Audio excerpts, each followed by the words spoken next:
My name is Sydney Christopher. My group did Food Inc. and my portion was the key conclusions of the movie. So the documentary Food Inc. was extremely informing and a huge eye-opener on things I never would have imagined. However, I felt that there was 5 key conclusions. The packing does not properly depict today's production. The McDonald's brothers have revolutionized the food industry. The meat and commodity crop companies have become so big that they control us now. Corn is in just about everything, and many politicians have worked for these very big companies. So, for the first one, the packaging entails everything from butter, sausage, bacon, hamburger, cheese, anything else that you could think of in the grocery store.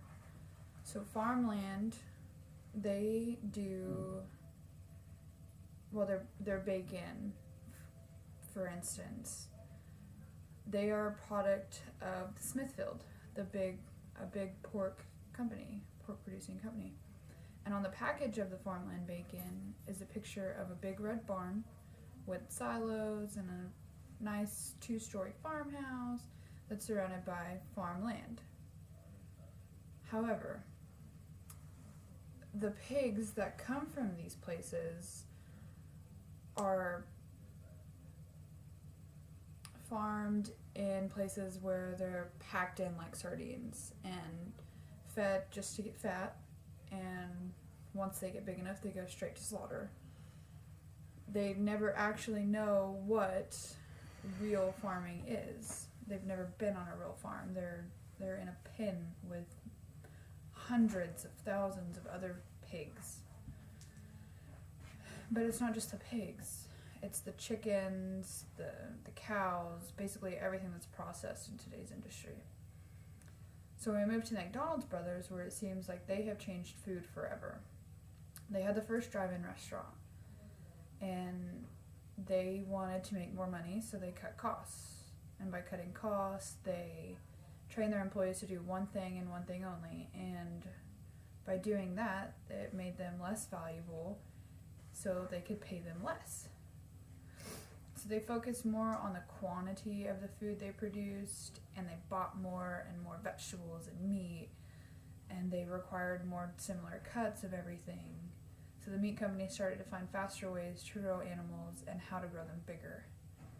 Now today's farms, where the farm animals are, they're no longer on farms. So we move to how big these companies have gotten. With the higher demand comes bigger, stronger companies. The meat industry, for example, controls 80% of the beef, and also a very large portion of pork, when years before this they only controlled about 25% of the cow. So in the documentary they mentioned a lawsuit between the meat industry and Oprah, and it was all over her saying she never wanted to eat another burger because this was when mad cow disease had broke out. So they tried to sue her for defamation of their industry, and the industry, obviously they didn't work. She came out and won that, but now she can't say certain things, and because they will try to come up to her. And the little boy in the documentary that died from the E. coli, his mom raised such a stir about the industry and E. coli 0157H7 after his death.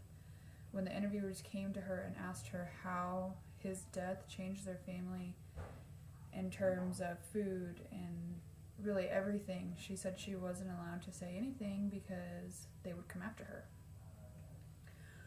So then we move on to how the politicians are actually people that have previously worked for these companies or continuously go back and forth between the government and these companies. So the politicians that I'm speaking of are part of our EDA or FDA, and they're supposed to be regulating these big companies, but they're not. They're not necessarily playing on the consumer side, they're playing on these big company sides. So a judge, they used a judge in the documentary as an example. He was previously a lawyer for Monsanto, and he was one of the people that wrote the majority of the bill about seed saving. So Monsanto controls about 90% of the soybeans because they're genetically modified. And they've made it a point to where these farmers can not save their seed. And if they are caught, then they will sue them. They have a team of private investigators, and they will come after you because it's patented their soybean. So they're basically taking away public seed. And they're not leaving anything for little small town farmers that are pictured on our packages.